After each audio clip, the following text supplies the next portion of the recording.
good? Oh, they didn't hear you. Your mic wasn't on. Oh. I feel like they're trying to keep me down. They don't want me to speak to you. I have important information to share. If you're not already seated, you should probably sit down. It's pretty intense. We're very, very excited to be back here. This is our second time playing at this beautiful venue. Such an honor. There's not that many places that I go where, I mean, it happens, but today I had this feeling like I could live here, like don't buy it, you guys. She does this everywhere. No, I don't. I really don't. I swear to God, I really don't. Like, in 25 years, I've said it like a handful of times, which I think is reasonable, given all the places we've gone. I can remember telling people in New Orleans, like, I want to live here. I remember very briefly I think I had been drinking quite heavily, but I remember thinking I could live in Hong Kong.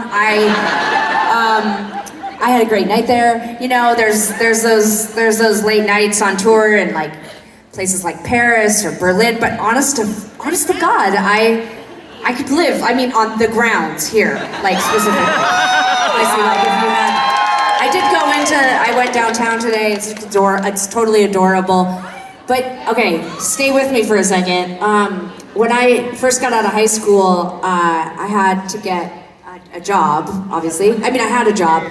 I was actually working at a place called Robin's Donuts, and I was serving coffee and decorating donuts, and Tegan and I won this Garage Wars competition, and we were still in high school, and we thought, this is it, we've made it. And after high school, you know, we'd made it, sort of, I guess, but my mom still was like, you have to pay me rent. And so I got a job at Robin's Donuts, and I was making donuts, and it really depressed me. And so I had a friend who worked at the zoo, and he was like, you should apply. They're hiring seasonal staff. And it was Christmas time, and there was gonna be a bunch of lights, which I'm sure the animals were thrilled about. That was before like consent and stuff. But anyways, so I applied for a job at the zoo, and you okay? Oh, I'm having a great time. Okay, great. Okay. I just looked over and you looked so serious, and I was like, what's happening? But okay, you're not as delighted by the story so far. Wait for it. Well, I've heard it a few times. Okay.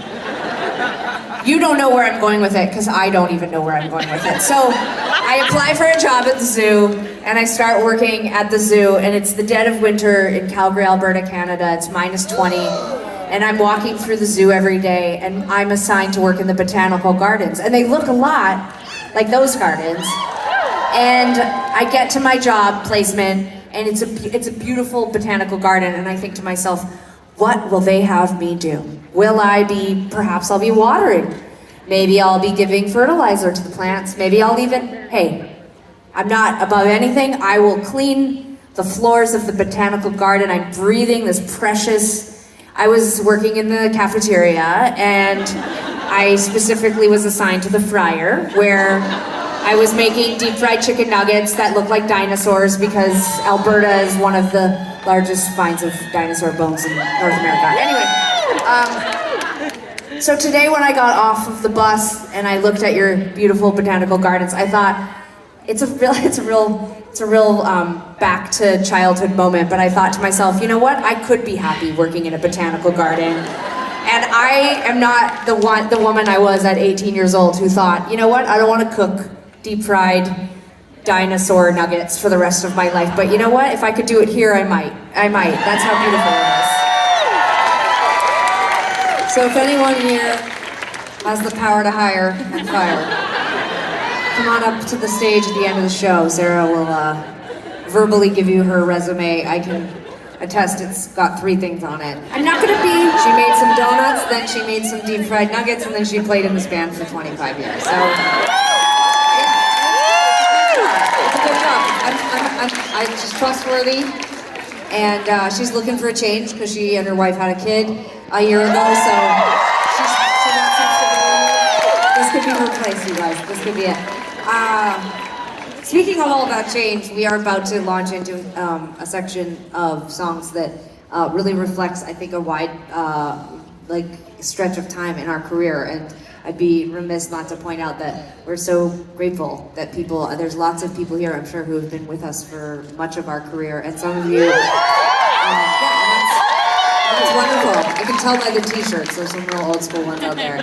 But I also want to say that we love when new people find us too. It makes us feel like there's still a point to living. And but it's, in particular, I'm seeing your shirt, the So Who's in Your Band, the lime green right there. Yeah, you. That shirt is, of course, Sarah and I, our first album was actually a cassette tape in 1997. And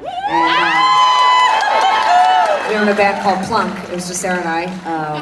That's okay. And our demo tape was called So Who's in Your Band? Because everyone always would be like, so, but who's in your band? And I'd be like, Sarah, me. And they'd be like, what else? Who else is in the band? And I'm like, just us. Anyway, but we're so lucky. We've been playing music such a long time, and it's been such a journey, but it's really thrilling. So this next section, you know, every night I like to prep people. It's sort of like we start with something new, then we go into something very surprising, and then we give you a couple of the big hits. You might even think to yourself, my God, is the show over? Why would they put their biggest songs in the first half? Because we can do anything we want. Yes. And there's lots of fun things that come after that. So, I just like to prep people, you know. I like to know what's coming next, and that's what's coming next. But yeah, we're just like really excited. It's really weird to be able to see your faces so close. Like, I'm making real eye contact, and it's both exciting and also weird, and I like it. Okay. No.